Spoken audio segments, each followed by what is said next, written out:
Assalamualaikum warahmatullahi wabarakatuh.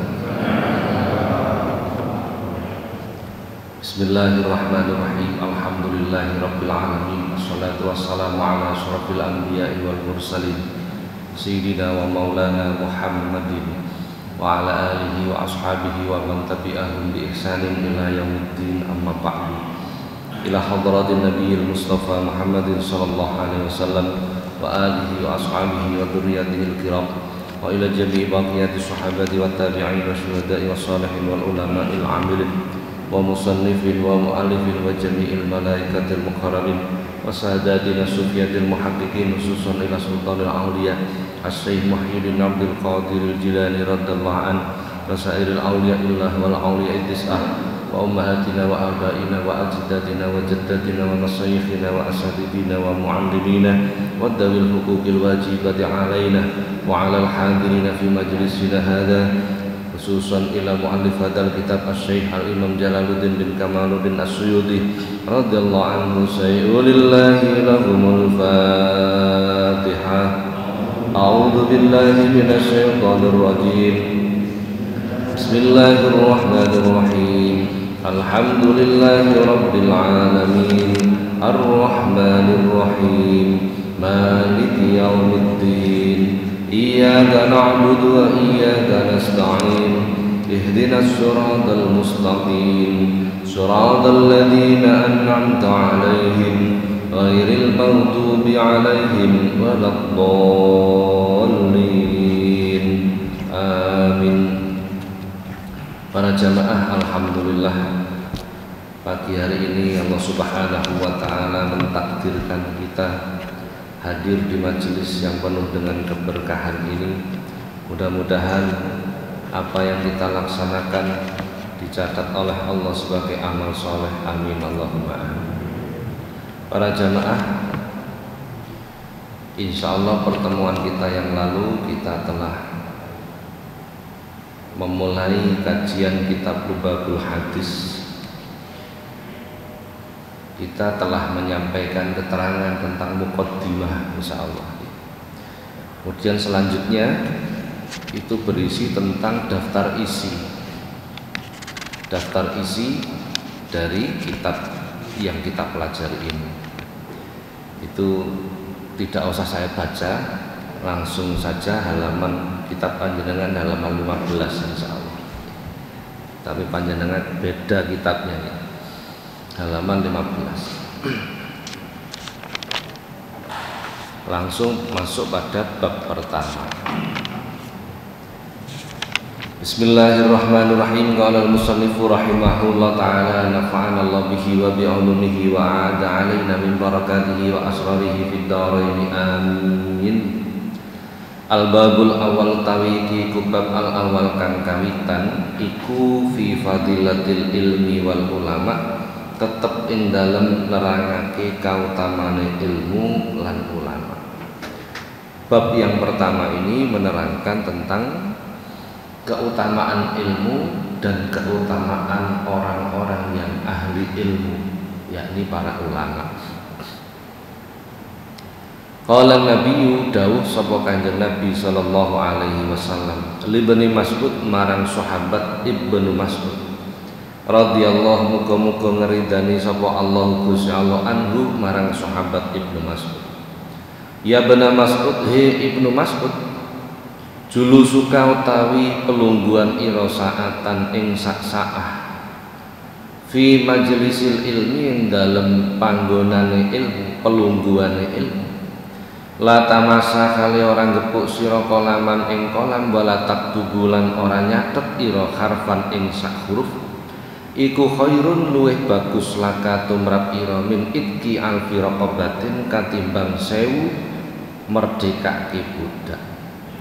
Wa nadruka lan penyawang ira ila wajhil alim marang wajahe wong kang alim, iku khairun luweh bagus laka tumrap ira min alfi farosin katimbang 1000 jaran tasodakta kang sodakoh sira biya kelawan 1000 jaran fisabilillah ing dalem dalane Gusti Allah. Wassalamu kalan uluk salam ira alal alimi ing tese wong alim, iku khairun luwih bagus laka tumrap ira min ibadati alfisanatin katimbang ibadah sunnah 1000 tahun. Hadisnya cukup panjang ya. Suatu ketika Rasulullah Shallallahu Alaihi Wasallam menyampaikan pada sahabat Abdullah bin Mas'ud, berarti ini hadis ahad, yang mendengarkan cuma satu orang, cuma sahabat Abdullah bin Mas'ud saja. Jadi yang terbanyak itu memang hadis ahad ya, paling banyak. Sahabat Abdullah bin Mas'ud ini adalah salah satu sahabat yang luar biasa. Beliau ini kemana-mana menderek ke Kanjeng Nabi. Kalau Kanjeng Nabi bepergian, beliau yang suka membantu membawakan apa-apa yang perlu dibawa Rasul. Kalau Rasulullah masuk masjid, sing bagian gowo sandale sahabat Abdullah bin Mas'ud. Kalau Rasulullah ke kamar mandi, ya jeding itu kan nggak mesti, zaman dulu kan nggak ada temboknya begitu ya. Kalau pas bepergian itu, beliau yang nutupi Rasulullah. Ringkasnya yang melayani Rasulullah ini sahabat Abdullah bin Mas'ud. Beliau wafat pada tahun 32 Hijrah pada usia 60 tahun. Ngeten panjenengan tulis supaya tahu generasinya. Wafat pada tahun 32 Hijriah pada usia 60 tahun. Beliau sahabat Abdullah bin Mas'ud meriwayatkan 848 hadis. Dari sahabat Abdullah bin Mas'ud ini saja beliau menyampaikan atau meriwayatkan 848 hadis. Beliau hafal 70 surat langsung dari Rasulullah. Menghafalkan 70 surat langsung dari Rasulullah. Ini kelebihan sahabat Abdullah bin Mas'ud. Luar biasa. Jadi 70 surat langsung dihafal dari Rasulullah. Dalam sebuah hadis Rasulullah pun mengatakan, "Man ahabba an yuqra'ul Qur'an kama unzila falyaqra' ala qiraati Ibni Ummi Ma'bad." Barang siapa yang menginginkan membaca Al-Qur'an sebagaimana persis ketika diturunkan, maka bacalah Quran itu seperti bacaannya Ibni Ummi Ma'bad. Yang dimaksud Abdullah bin Mas'ud. Kalau ingin membaca Al-Quran seperti originalnya, maka bacalah seperti bacaan Abdullah bin Mas'ud. Berarti beliau sahabat Abdullah bin Mas'ud ini bacaannya bagus sekali. Kami pernah menyelenggarakan tahsinul Fatihah, bagusi bacaan Fatihah, hanya surah Fatihah saja, pelatihan untuk memperbaiki bacaan Al-Fatihah khusus bagi para ustadz. Waktu itu sekecamatan. Saya minta tutornya itu adik kelas dulu. Beliau alumni dari Syria, salah satu di antara 10 imam terbaik dunia. Rumahnya di Sidoarjo sini. Dulu mondoknya di tempatnya paman saya di Mojogeneng situ. Di antara sekian puluh peserta, ini pesertanya Ustadz kabeh nih, Ustadz kabeh benar. Tidak ada yang lulus satupun tidak ada yang. Ini hanya baca Fatihah saja padahal. Hanya baca Fatihah. Jadi bacaan yang sempurna itu sulit. Sempurna, saya tidak ngomong benar atau salah, bacaan yang itu sulit sekali. Maka pelatihannya kami namakan tahsinul Fatihah, memperbaiki atau memperbagus bacaan Al-Fatihah. Bismillahirrahmanirrahim. Alhamdulillahi rabbil alamin. Rata-rata bacaannya itu Allah. Tidak ada qalqalah lam itu, maka tidak boleh dibaca ale, tidak boleh. Ale itu tidak boleh, itu qalqalah sudah. Jadi al-ha harus bersih, huruf ha-nya tidak ada suara kotornya dan lain sebagainya. Itu namanya tahsinul Fatihah. memperbaiki, memperbagusi bacaan Fatihah. Itu kita bagaimana sahabat Abdullah bin Mas'ud, wah jauh lebih luar biasa lah. Nah, jadi barang siapa yang menginginkan bacaan Al-Quran sebagaimana ursinilnya, maka bacalah sebagaimana bacaan Abdullah bin Mas'ud. Apa yang disampaikan Rasulullah kepada sahabat Abdullah bin Mas'ud? Ya ibnu Mas'ud, wahai ibnu Mas'ud,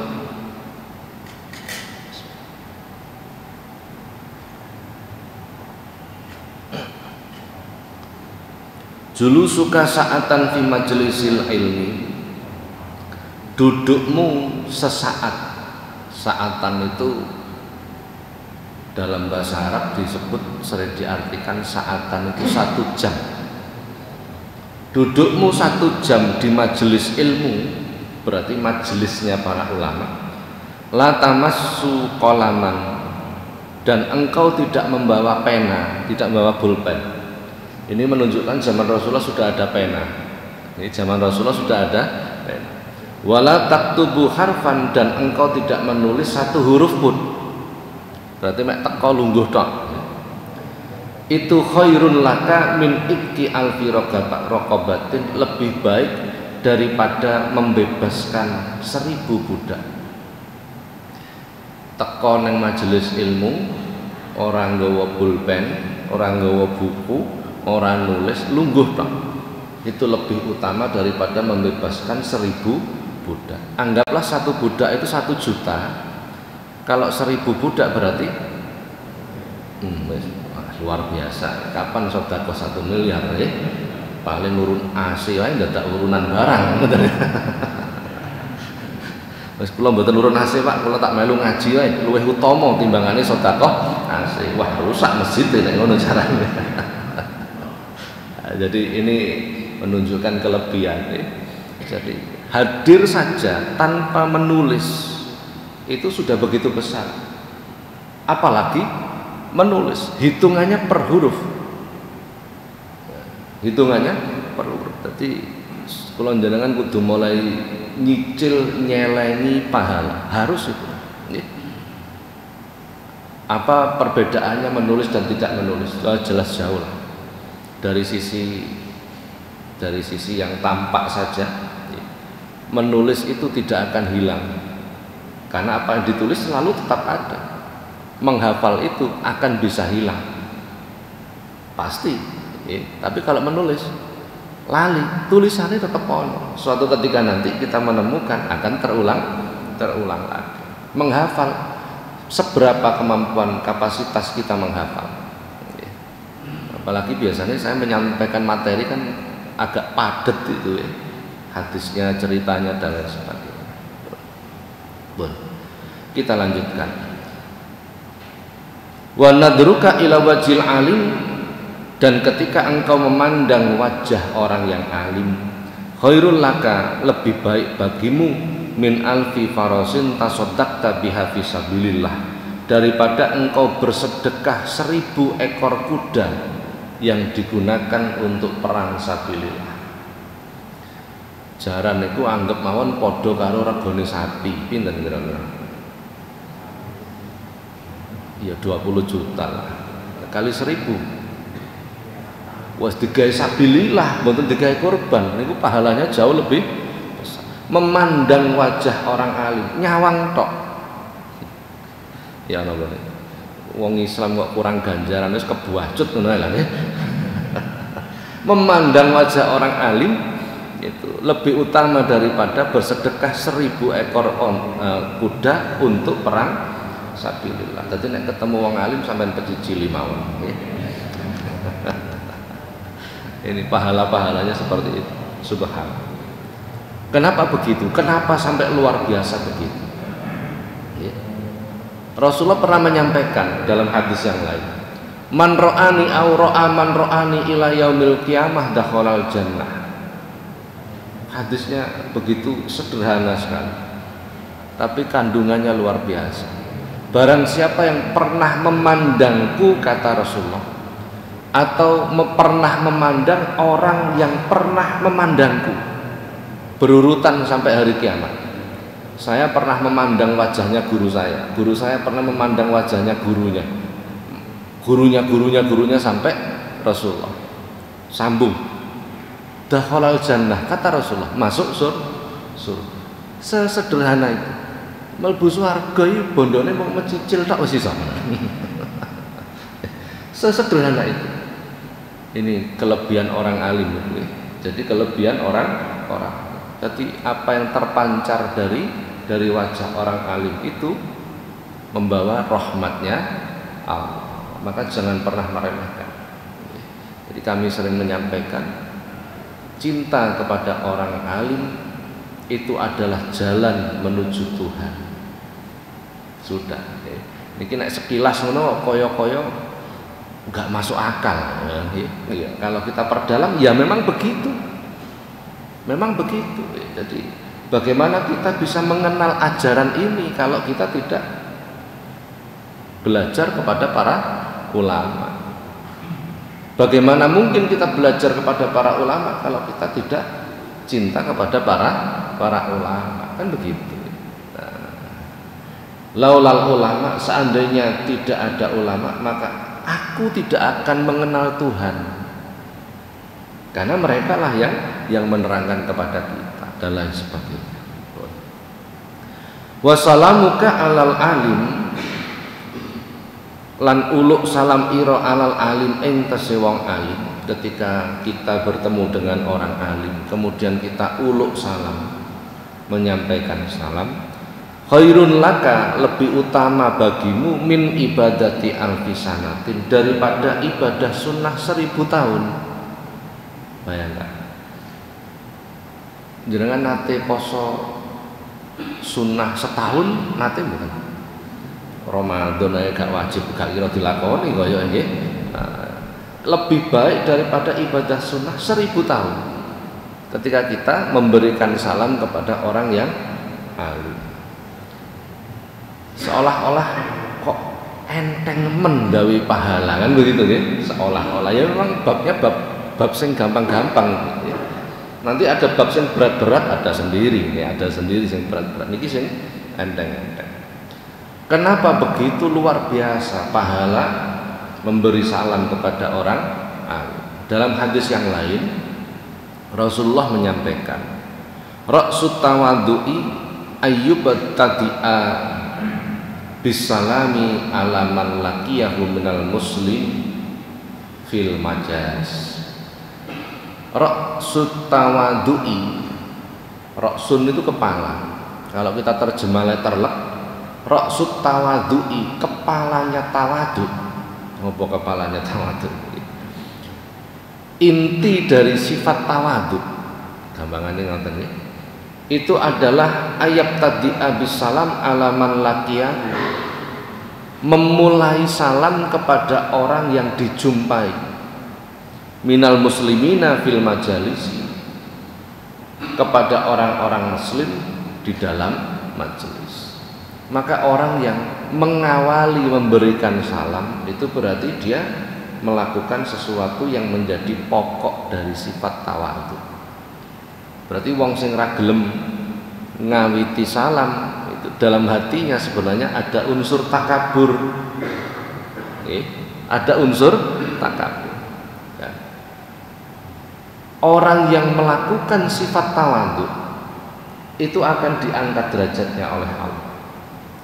Man tawaddu'a rafa'ahullah wa man tajabbara wada'ahullah. Barang siapa yang tawadhu, Allah akan mengangkat derajat. Barang siapa yang takabur akan dihinakan derajat. Berarti orang yang memulai salam adalah orang yang mempunyai sifat tawadhu, akan diangkat derajat. Lula kok sing diuluki salam wong alim? Yang diberi salam itu orang alim. Orang alim itu pewarisnya para nabi, orang-orang yang terhubung dengan para nabi dan para rasul.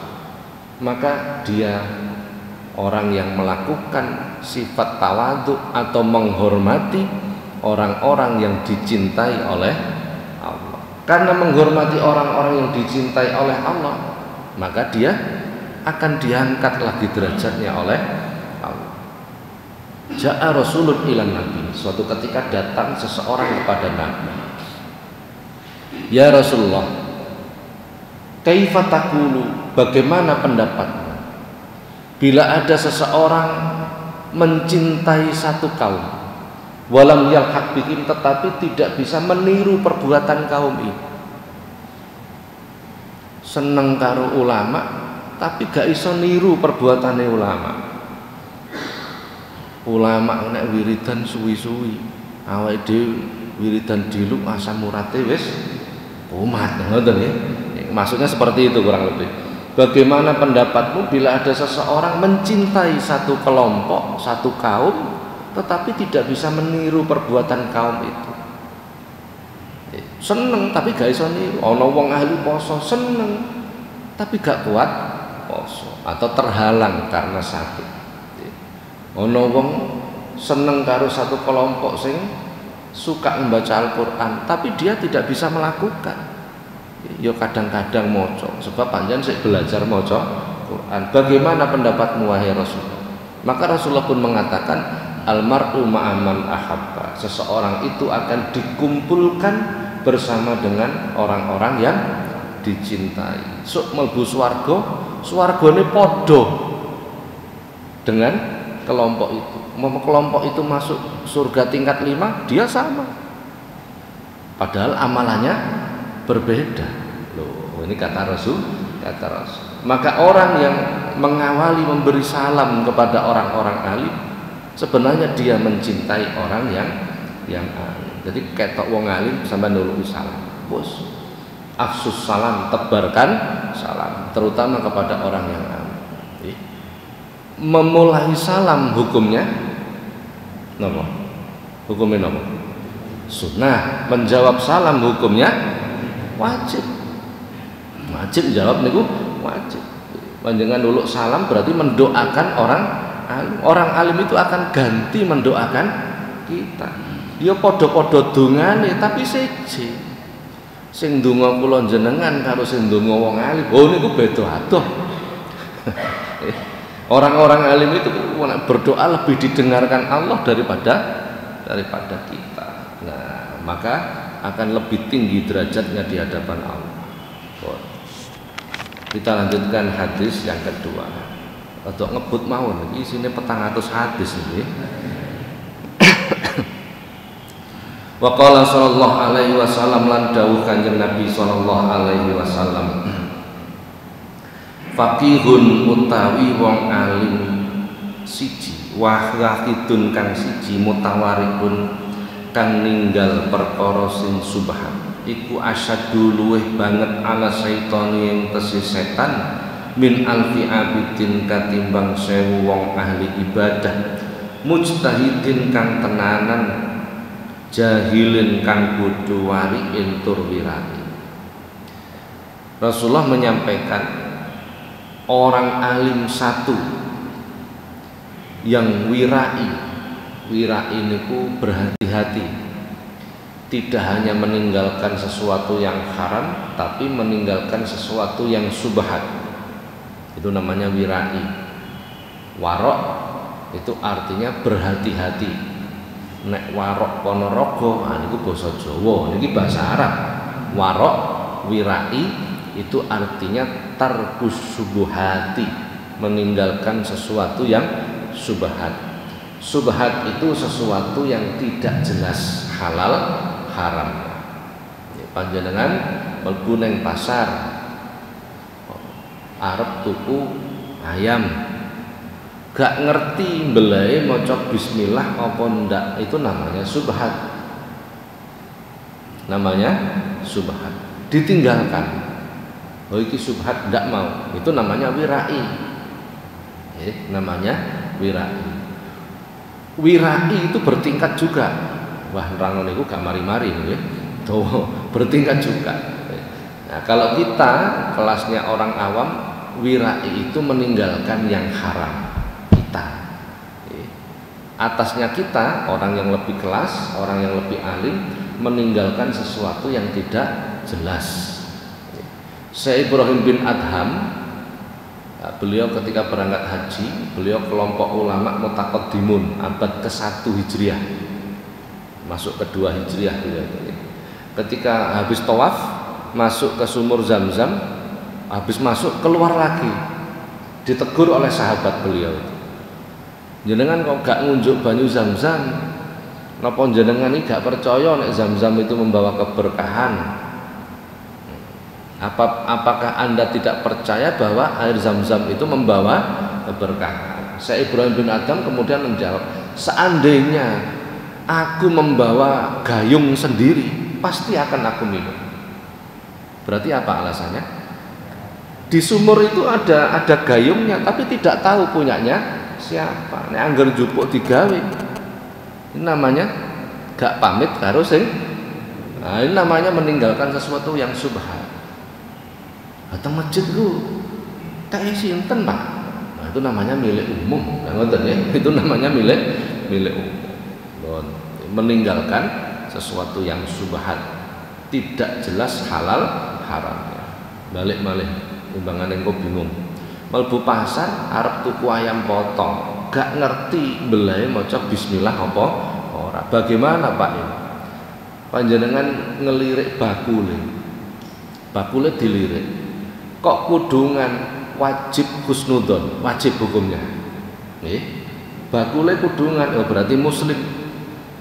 Nek muslim mesti maca bismillah. Justru wajib itu kita husnudon begitu. Jangan sampai punya pikiran durung karuan Pak, masih Pak Kaji yang sing nyolong yo akeh. Nah itu suudon namanya. Tidak boleh sudah. Kalau kita melihat orangnya itu ada potongan orang muslim, kita wajib husnudon. Oh jelas maca bismillah. Sebelah gak ono potongan muslim blas, maka hindari. Tapi sing murah sing sebelah Pak, sing potongannya muslim larang. Tuku ndi jenengan kira-kira? Ini gini, monggo kersalah, pokoknya kita berusaha seperti itu nih. Nah, ini namanya meninggalkan sesuatu yang subhan. Satu orang yang mengerti ilmu alim dan meninggalkan sesuatu yang subhan itu lebih berat bagi setan untuk digoda min alfi abidin mujtahidin jahilin wariin, daripada 1000 orang yang ahli ibadah, bersungguh-sungguh ibadahnya tetapi bodoh, padahal dia juga meninggalkan sesuatu yang subhan. 1 lawan 1000 itu lebih berat satu ini bagi setan daripada 1000 orang, karena ilmu. Karena dalam hadis yang lain, biasanya kalau membahas begitu saya hubungkan dengan hadis yang lain dengan Al-Quran. Dalam hadis yang lain Rasulullah menyampaikan faqihun wahidun mutawari'un asyaddu ala syaitani min alfi abidi. Satu orang alim itu bagi setan lebih berat daripada 1000 orang ibadah, ahli ibadah yang tidak ahli agama dan lain sebagainya. Banyak hadis seperti itu. Qala Syekh Burhanuddin, ulama besar namanya Syekh Burhanuddin, beliau pernah mengatakan, fasadun kabirun alimun mutahadikun wa akbaru minhu jahilun mutanasiku huma fitnatun fil alamina adimatun liman fihi ma fi dinihi yatamassaku. Jadi ulama-ulama zaman dulu itu sering kalau memberi nasihat itu dengan syair dilakukan. Ya mulai zaman Rasulullah juga begitu. Jadi banyak para sahabat itu di hadapan Rasulullah kemudian bersyair. Nah, memang itu orang Arab itu mempunyai nilai seni yang, jiwa seni yang sangat tinggi, sering membuat syair-syair. Beliau Syekh Burhanuddin menyampaikan kerusakan besar bagi orang alim tetapi mutahatikun, tidak melakukan ilmunya. Wa akbaru minhu jahilun mutanasiku, tetapi kerusakannya jauh lebih besar apabila ada orang yang bodoh tapi suka ibadah. Ono wong bodoh seneng ibadah, itu justru lebih besar kerusakan yang ditimbulkan daripada orang alim yang tidak mengamalkan ilmu. Kenapa begitu? Bila ada orang bodoh melakukan ibadah, maka ibadahnya tanpa disertai ilmu. Iki nek ditiru wong liya. Nah, huma fitnatun fil alamina adimatun. Keduanya ini merupakan pangkal kerusakan dunia. Ya kedua-duanya ini. Wong alim kok orang lakoni ilmune. Ana wong ahli agama kok seneng ngrasani wong, itu sumber kerusakan dunia. Ana wong ahli agama kok ngamukan, nah itu sumber kerusakan dunia. Ana wong bodoh kok seneng ibadah, sama, itu justru lebih besar kerusakannya. Masya Allah. Apalagi zaman sekarang. Nek zaman dulu kan ndak ada media sosial, masih yang bodoh ibadah keliru, sing delok paling keluargane, tanggane. Kalau sekarang keliru, bisa didelok wong sak donya. Nah, ini kan berat sekali. Kalau ini delok TV, masya Allah, nulus dodo, enten kejadian itu seseorang menuduh orang lain, menuduh orang lain tentang perbuatan syirik. Kalau ngelus dodo, ya Allah, ditonton wong sak Indonesia berani menghukumi orang lain syirik, padahal belum tentu juga, belum tentu juga. Hati-hati di situ, hati-hati di situ. Jadi beragama itu jangan mudah menyimpulkan, karena seberapa pengetahuan kita tentang agama, kecil sekali sebenarnya. Para jamaah, inilah pentingnya orang-orang yang ahli ilmu. Bagi setan pun orang ahli ilmu itu lebih sulit diganggu, jauh lebih sulit diganggu. Bahkan dalam cerita yang lain, seorang rajanya wali yang bernama Syekh Abdul Qadir Al-Jilani, ini rajanya wali, jadi Sultanul Aulia, rajanya para wali. Kalau kitab ini Syekh Jalaluddin As-Suyuti gelarnya Sultanul Arifin, rajanya orang-orang yang ma'rifat atau rajanya orang-orang yang berilmu. Nah, kalau sekarang mungkin profesornya profesor, mungkin begitu ya, Jalaluddin As-Suyuti. Kalau Syekh Abdul Qadir Al-Jilani rajanya para wali. Ketika beliau ini mau menempati posisi, diangkat oleh Allah menjadi rajanya para wali, itu tengah-tengah berzikir itu muncul cahaya. Kemudian cahaya ini mengatakan, ya Abdul Qadir Jilani, wahai Abdul Qadir Al-Jilani, aku menghalalkan apa-apa yang aku haramkan. Jadi cahaya ini mengaku sebagai Tuhan, cahaya ini mengaku sebagai Tuhan. Mulai saat ini aku halalkan bagimu sesuatu yang haram. Karena Syekh Abdul Qadir Al-Jilani ini orang yang alim, mengerti betul tentang agama, maka beliau mengatakan, ikhsa ya lain, pergi kamu wahai yang dilaknati oleh Allah. Seketika itu beliau mengenal bahwa ini bukan Allah tetapi iblis, karena kealiman. Maka iblis ini pun berkata, aku telah menggoda lebih dari 1000 orang dan mereka semua gagal, tertipu. Kenapa? Karena kebodohan. Loh, jadi ini termasuk keutamaan orang-orang yang orang alim itu bisa membedakan. Malah nek diceritakan tentang kitab insyaallah tentang Bidayatul Hidayah.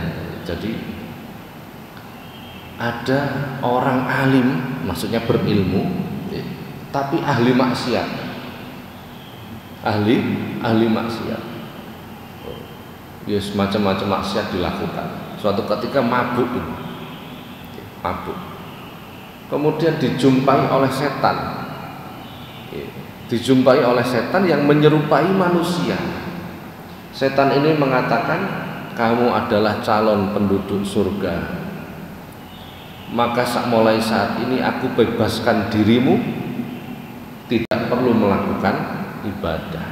Maka dalam sekejap saja orang alim ini tadi langsung ngerti bahwa ini adalah setan, langsung menghunus pedang mau dibunuh karena ilmu yang dimiliki. Jadi ilmu itu menempati porsi utama sudah, menempati porsi utama. Napa enten Pak setan mendo-mendo dadi wong? Banyak itu, banyak sekali. Dulu zaman Bani Israel, pada zaman Nabi Daud itu juga Bani Israel juga, jadi tidak hanya Nabi Musa. Ada kampung namanya Kampung Ailah, penduduknya 70.000 penduduknya, pekerjaannya nelayan, penduduknya orang-orang yang taat kepada Allah, ahli ibadah. Akhirnya kampung ini menjadi kampung yang makmur. Suatu ketika Allah menguji penduduk kampung ini. Di Quran ini disebut ini. Diuji oleh Allah penduduk kampung ini kalau hari Sabtu tidak boleh bekerja. Khusus hari Sabtu ibadah kok. Perintah Gusti Allah itu dilakukanlah oleh penduduk kampung ini karena mereka orang yang taat kepada Allah. Ben Sabtu ibadah tok, tidak bekerja sama sekali. Tengquran itu diperintahkan untuk hari Sabtu tidak boleh bekerja.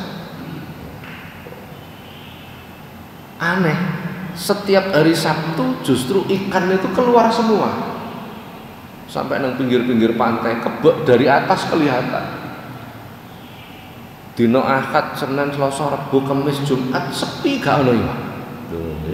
Pancen Gusti Allah niku nek nyoba niku luar biasa. Sabtu iwake metu kabeh. Akhirnya gelisah penduduk ini. Ya apa iki? Perekonomian tambah lama tambah melemah, tambah melemah. Akhirnya datanglah iblis menjelma menjadi manusia. Lah berarti setan itu bisa menjelma menjadi manusia. Masuk ke kampung itu memberikan nasihat, memberi saran. Ngene kan, cara Jawane iki. Temen ojo ngelanggar perintah Gusti Allah. Niki nasihat dari iblis ini. Temen ojo ngelanggar perintah Gusti Allah. Kowe nek ngelanggar diadab karo Gusti Allah. Temen. Penduduk kampung kemudian mengatakan, lah terus ya apa nasib awake dhewe? Perekonomian semakin hancur. Ngene, iki aku mek usul lho ya. Iblis ini yang mengatakan, gawe selokan dari laut menuju ke darat. Agak jauh ke dalam. Pun nek wis mari nang jero gawe tambak sing ngombo. Nek dina Sabtu iwake metu engko biarkan masuk sampai ke tambak. Nek wis mlebu kabeh tutupen selokane. Lho, ngono iku gak masuk nyambut gawe. Enggak, gak nyambut gawe, iku mek nutup selokan. Engko dina Minggu baru dijupuk iwake. Lho, niki idene iblis niki. Masuk akal iki. Berarti gak nyambut gawe mek nutup selokan.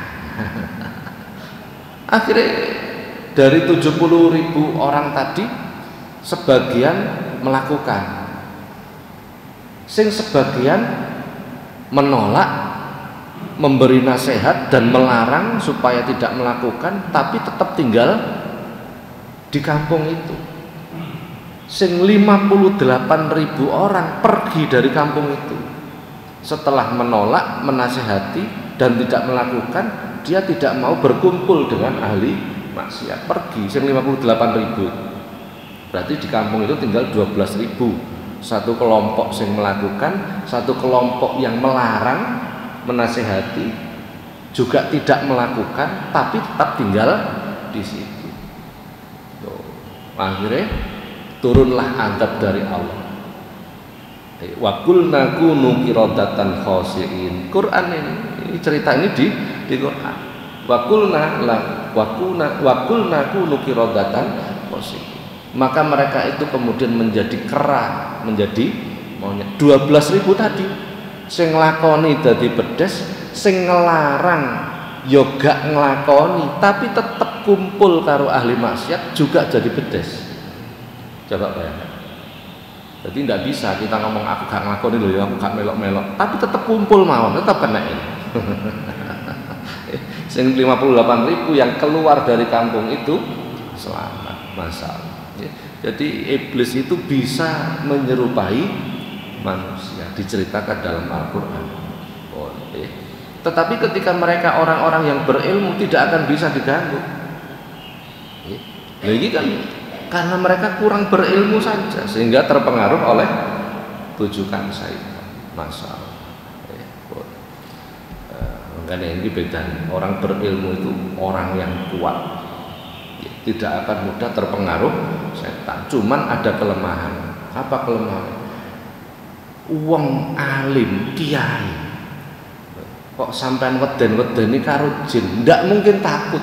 Diweden-wedeni karo setan itu ndak mungkin takut. Tapi nek sampean temokno dhuwit niku ndredeg. Niki kelemahan ya. Berarti tetap ada kelemahan iki. Masyaallah. Kula dhewe nggih ngoten. Pak niku jin 1000 jin. Lha kiai kok wedeni jin. Ya keliru ya. Tapi kok sampean suguhi dhuwit tumpuan niku ndredege luwih nemen. Kuat apa enggak niku ndredege luwih nemen. Maka benarlah apa yang disampaikan oleh Rasulullah bahwa sihir dari dunia itu lebih kuat daripada sihirnya Harut dan Marut. Sihir dunia itu lebih kuat daripada sihirnya Harut Marut. Itu hadis itu. Jadi kiai kok diweden-wedeni setan, ya gak wedi blas. Tapi kok sampean tumpukno dhuwit, masyaallah, arep turu niku iso ketapet gak iso turu. Nyambut gawe gedhu gak iso oleh dhuwit akeh kok moro-moro. Berat itu. Itu sihir dari dunia. Maka betapa banyak orang alim itu jatuh urusan dunia. Masyaallah. Tapi jauh lebih banyak orang bodoh yang jatuh urusan dunia. Kalau sing alim iso jatuh apa meneh sing ora alim. Maka ini perlunya kita berinteraksi sosial, iling-ilingan, Pun para jamaah sampai situ dulu kajian kita hadis nomor lu kok sik 2. Ya pun lah sampai mriki riyen. Barangkali ada pertanyaan kami persilahkan.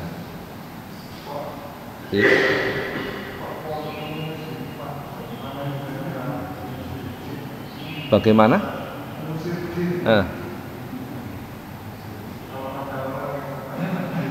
Oh nggih.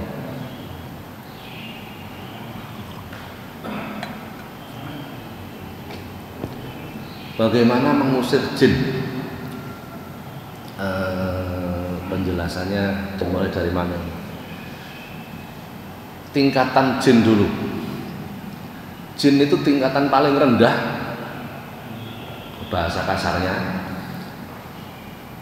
ilmunya paling cetek itu bila mereka menyerupai hewan. Kalau jengking, ular itu berarti tingkat rendah. Itu tingkat rendah. Yang atasnya itu mereka bisa menyerupai seperti manusia. Seperti manusia. Contohnya gendruwo bukan seperti manusia, ada tangan, ada kepala. Buta, ana jin kaya buta wonten. Ini berarti tingkat middle. Mereka keilmuannya, kemampuannya tingkat middle. Yang tertinggi bila mereka bisa menyerupai rih. Rih itu angin. Kalau di Timur Tengah itu bahasa kita santet paling kuat namanya rihul ahmar, angin merah. Itu di Timur Tengah itu paling kuat sudah, rihul ahmar. Kalau sekarang mulai diterjemah fudu, ada jangan nanti bilang fudu. Jadi panjenengan ngomah tenguk-tenguk si pelaku ini dari jauh bisa ratusan kilometer ya, mempengaruhi pikiran jenengan, pikirannya dikuasai, kemudian dikendalikan, ditabrak bis, jegurno sumur. Jadi seolah-olah seperti kecelakaan. Kalau yang kuno kan melembung wetenge kan begitu, kuno itu ya, terdeteksi. Kalau ini enggak, seperti kecelakaan biasa. Itu namanya voodoo ya. Jadi itu semua menggunakan media namanya jin tadi. Orang akan mengatakan enggak perlu pakai konsentrasi saja, bohong. Itu tetap pakai dunia jin. Nah, bagaimana cara mengusirnya? Banyak caranya. Rasulullah pernah mengajarkan menggunakan surah An-Nas, bisa. Menggunakan ayat kursi, bisa. Menggunakan akhir surah Al-Baqarah, bisa. Banyak yang diajarkan Rasulullah, tergantung kita mau pilih yang mana. Nah, jadi apapun sebenarnya bisa, apapun bisa. Al-Fatihah pun bisa. Kata Rasulullah, Al-Fatihah liman quri'at lahu. Al-Fatihah itu tergantung keinginan siapa yang membaca. Bisa, jadi apapun bisa sebenarnya. Nah, kenapa terjadi ketika orang mengusir jin, jinnya tidak mau keluar? Ini kalau orang kejinan ini, nanti beda kasus, beda lagi penanganannya. Ada jin masuk ke tubuh orang atau ada rumah ada jinnya, itu beda-beda cara penanganannya. Kalau jin itu masuk ke dalam tubuh orang, kemudian orang itu lupa ingatan, dibacakan ayat kursi, kok jinnya malah luweh pinter. Dibacakan surah An-Nas, jinnya luweh fasih. Dalam kitab ini disebut, kalau kita baca bismillah, nanti di fadilahnya bismillahirrahmanirrahim, kita baca bismillahirrahmanirrahim gitu saja, hadis ini, maka setan itu meleleh seperti tembaga yang terbakar. Coba bayangkan, baca bismillah tok, apa mana bacakan surah An-Nas atau ayat kursi, ya tambah hancur itu. Kok ada jin dibacakan itu malah melu moco. Malah melu moco, ini gimana? Apakah doanya sing gak mati? Bukan, sing moco ambek ndredeg. Nah, itu masalah. Jadi keyakinannya hilang. Ini masalahnya. Bukan doanya yang nggak mati, bukan orang yang membaca. Nah, jadi itu masalahnya di situ. Jadi insya Allah di sini nanti banyak seperti itu. Bismillah saja cukup sebenarnya. Bismillahirrahmanirrahim, itu setan meleleh seperti tembaga yang dibakar. Hadis. Ya. Jadi ngusir jin cukup bismillahirrahmanirrahim.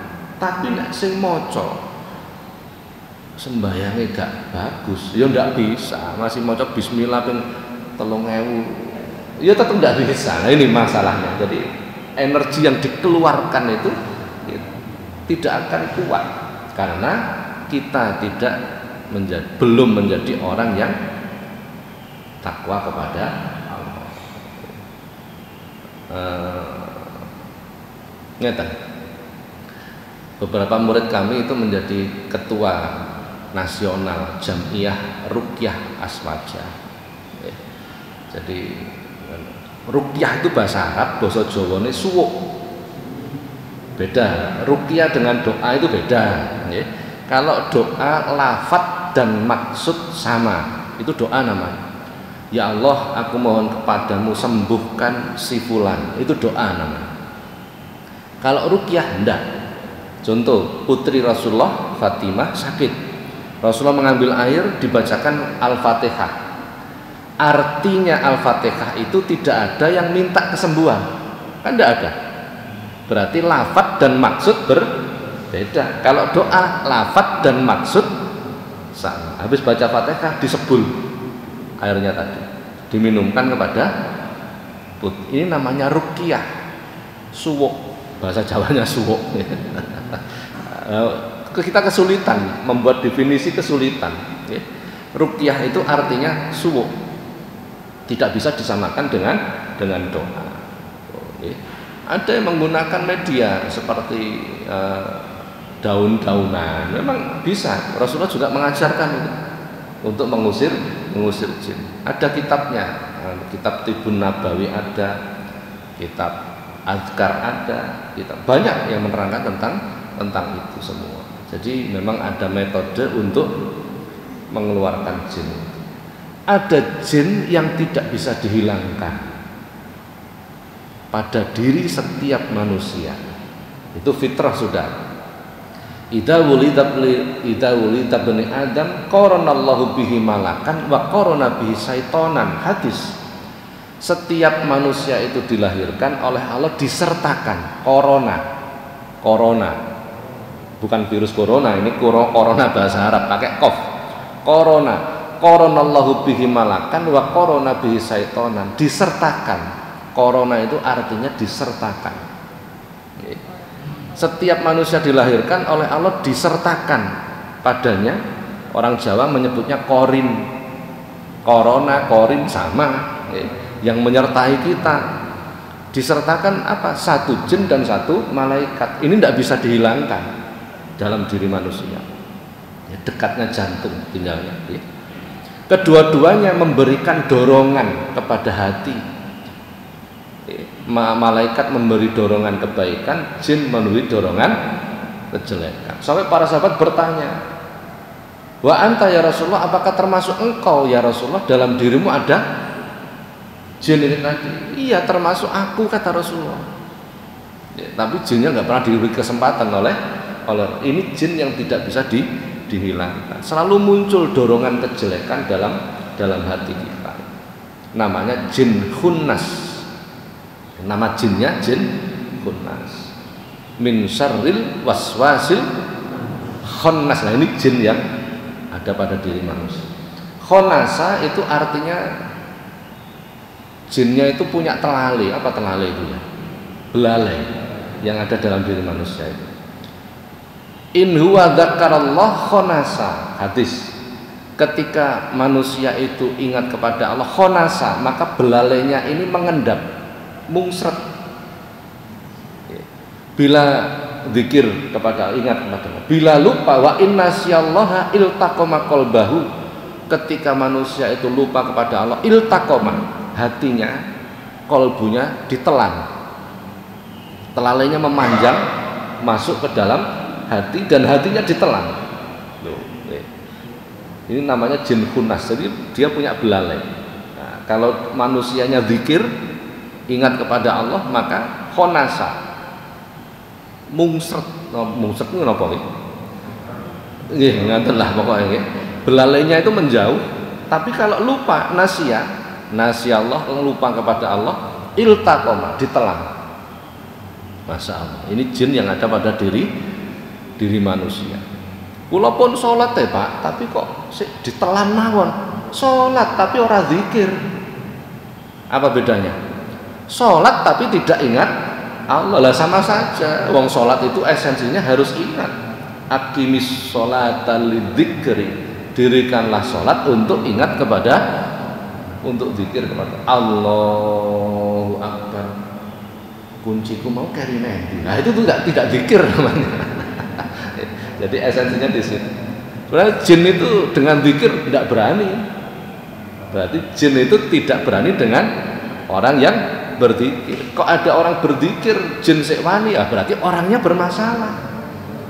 Lisannya mungkin zikir tapi hatinya tidak zikir kepada Allah. Bagi orang, masya Allah, Umar bin Khattab itu Rasulullah sampai mengatakan, Umar, kowe nek mlaku jin padha minggir kabeh. Lewat gitu jin nggak ada yang berani mendekat. Jauh semua. Energinya terlalu tinggi. Energinya terlalu tinggi. Kalau orang nulis khotamun nubuwah, Allahu wahdahu la syarikalah Muhammadun abduhu wa rasuluh, itu namanya khotamun nubuwah, tulisan yang di punggung Rasulullah, kan itu mulai lahir sudah ada tulisan itu di punggung Rasulullah. Itu ditulis, itu jin tidak berani memandang, maka pasti menjauh. Oh banyak kan? Tulisan itu nek ditunjukkan begini, jin menjauh. Khotamun Nubuwah nama, dan banyak lagi yang lain. Jadi panjenengan tinggal pilih, baca bismillah bisa, ayat kursi bisa, Muawwidzatain, Al-Falaq, An-Nas bisa, akhir surah Al-Baqarah bisa. Nah, jadi tergantung pilih yang mana. Ini kelas tinggi. Kalau kelas tinggi, saya pernah diutus guru saya Mbah Muslim Rifai Imam Puro untuk menyampaikan amalan ke Gus Dur. Waktu itu Gus Dur agak punya masalah. Jadi Gus Dur itu muridnya Mbah Halim. Saya diperintah, udah lo Jakarta ini kayak Gus Dur. Saya tidak paham apa maksudnya. Jadi sedang punya masalah dan itu diminta untuk membaca. Apa yang dibaca? La ilaha illallah Muhammadur Rasulullah astagfirullah. La ilaha illallah Muhammadur Rasulullah astagfirullah. Diulang-ulang terus. Bila itu dilakukan dengan keyakinan, maka jin itu menjauh sejauh 2 mil.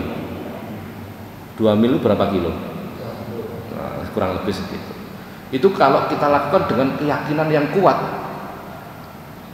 Anggaplah keyakinan kita cuma 5% lah, ya kira-kira menjauh 5 meter, lumayan lah gitu. La ilaha illallah Muhammadur Rasulullah astagfirullah, la ilaha illallah Muhammadur Rasulullah. Luar biasa, betul, luar biasa. Suatu ketika ada seorang pejabat di Jawa Timur, itu di ruang kerja beliau itu lantainya keluar darah, diusap keluar, diusap terus keliling ini mencari solusi, ngentekno pirang-pirang dukun, ngentekno pirang-pirang kiai, tidak selesai, dukun entek akeh, kiai entek akeh. Akhirnya beliau ini matur ke almarhum Mas Suharbillah. Beliau ini penggantinya Gus Maksum Lirboyo. Gus Maksum meninggal diganti Mas Suharbillah. Diceritakan kejadiannya seperti ini. Sudah kiai ini nggak bisa. Mas Suharbillah waktu itu rada minder. Wah, kiai wis ra iso. Aku piye?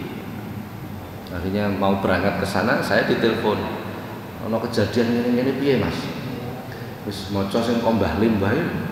Baca la ilaha illallah Muhammadur Rasulullah astagfirullah. Diwaca sak mantep ya. Betul itu dilakukan di sana. Kira-kira baca itu hampir 2 jam terus diusap lantainya. Alhamdulillah berhenti. Jadi wis macam-macam lah kejadian begitu. Tambah cerita yang aneh-aneh loh, ya. Jadi bisa dilakukan seperti itu. Ampun, enten malih? Iya. Tadi kan dikatakan kalau memberi salam lebih dulu itu kan sama dengan sifat tawadhu. Ya. Nah sekarang yang diberi salam tidak menjawab, apa kita terus memberi salam? Oke, itu begini Pak. Jadi bila yang diberi salam tidak menjawab, itu kita pertama tidak boleh suudzon. Barangkali memang lagi bermasalah telinganya, atau barangkali sedang sumpek kakean pikiran, kena pandemi ya, kena pandemi sumpek, diului salam mungkin ini sedang mikir sehingga tidak. Ini kita ulang 2 kali. Kok sih gak krungu wae? Kita ulang sekali lagi. 3 kali. Kalau gak krungu wae sudah, jangan lanjutkan. Batasnya jangan lanjutkan. Sudah. Tapi tetap kita tidak boleh suudzon. Tidak boleh suudzon. Harus tetap husnudzon. Mengawali salam itu hukumnya sunnah. Menjawab salam itu hukumnya Assalamualaikum, mudah-mudahan keselamatan bagi kalian. Kalian berarti orang satu atau orang banyak? Banyak. Yang ditemui orang satu, Assalamualaikum atau Assalamualaika. Ka berarti kamu, kum berarti kalian. Bagaimana ini? Nggih, artinya kalimatnya diganti kum atau ka. Kalau yang ditemui satu orang, ya. Ka itu kamu, kum itu kalian. Kalau yang dijumpai perempuan kemudian kita uluk salam, perempuan itu bukan ka tapi ki. Assalamu alaiki. Masa begitu? Lah berubah-ubah terus, Pak. Kata Rasulullah begini, walaupun satu orang sebutlah jamak khusus untuk salam ini. Kamu masuk rumah walaupun rumahmu kosong, sampaikanlah salam. Masuk rumah, assalamualaikum. Perintah Rasulullah, walaupun rumahmu tidak ada orang. Mosok ngului salam jin, enggak, Rasulullah enggak menyebutkan begitu. Tetap salam. Mudah-mudahan keselamatan bagi kalian. Warahmatullahi wabarakatuh. Dan mudah-mudahan kalian mendapatkan rahmat dan keberkahan dari Allah. Lewat kuburan kita diperintahkan uluk salam. Ya apa? Salam. Ya apa salam? Assalamualaikum ya ahlal kubur. Assalamualaikum ya ahlal diyar. Dan seterusnya. Keselamatan mudah-mudahan tetap atas kalian wahai penduduk alam kubur. Berarti mendoakan orang-orang yang ada di alam kubur itu mendapatkan keselamatan. Perintah Rasulullah. Sunnah untuk dilakukan, memberi salam kepada orang-orang yang penduduk alam bangsa. Mengawali salam sunnah. Sing mati apakah wajib menjawab? Sing di kuburan itu loh, apa wajib menjawab? Kalau kita ketemu, kita ngawali sunnah, yang mendengarkan wajib menjawab. Nah ini kita ke kuburan. Sing mati, sing di alam barzakh, apakah wajib menjawab? Ya apa lagi? Apakah wajib menjawab? Tidak, karena bagi orang-orang yang sudah di alam barzakh itu sudah tidak ada kewajiban. Sholat ya wis gak wajib, kan begitu ya. Puasa Ramadan ya wis gak wajib. Tidak ada kewajiban. Apakah mereka menjawab ketika kita memberi salam? Terserah mereka, karena tidak ada kewajiban. Apakah mereka mendengar? Kata Rasulullah, iya, mereka mendengar. Bahkan ketika kerabatnya mengunjungi makamnya, mereka bisa mengetahui. Kata Rasulullah, loh, jadi kok ana wong tuwa wis meninggal, jenengan sambangi kuburan. Karena orang tua kita akan tahu kalau kita datang. Pak, didongakno ning omah lak wis padha ae. Ini ada kalimat begitu. Didongakno ning omah lak padha ae. Saya asumsikan, berikan gambaran begini. Jenengan duwe anak papat. Wis gede-gede. Sing siji neng Lampung, siji neng Riau, siji neng Banjar, siji neng Papua. Gak ono sing neng omah. Bendina telepon. Butuh apa, Pak? Butuh apa, Bu? Tak transfer duwite. Seneng napa mboten jenengan? Seneng napa mboten? Seneng, ngomong dikirimi duit, ditakoni kabare kan diperhatikan. Setahun, 2 tahun, 10 tahun, 20 tahun, begitu saja, tidak pernah diparani. Seneng napa mboten? Ya diperhatikan tapi gak tahu diparani. Bagaimana perasaannya? Ya tetap tidak bisa seneng. Sama orang tua kita yang sudah meninggal, saya setiap habis sholat, setiap ngaji, saya kirimi doa orang tua saya. Ya, sebagai wujud bakti anak kepada orang tua. Tapi saya tetap menziarahi orang tua saya. Itu sama hal itu. Anak wis gede-gede lunga kabeh, bendina telepon perhatian, butuh apa dituruti, ditransfer, tapi gak tahu sambahan. Ya sumpek wong tua kan begitu ya. Nah, sama seperti itu. Berarti kula nggih ziarah Pak tenggene wong tua. Kapan ziarah? Nek ajenge posoan tok. setahun pisan. Nek adoh ya ora apa-apa. Nek adoh nggih, kalau ada keterbatasan ndak apa-apa. Sampai berikutnya nggih. Wis padang ini. Mudah-mudahan manfaat. Al-Fatihah.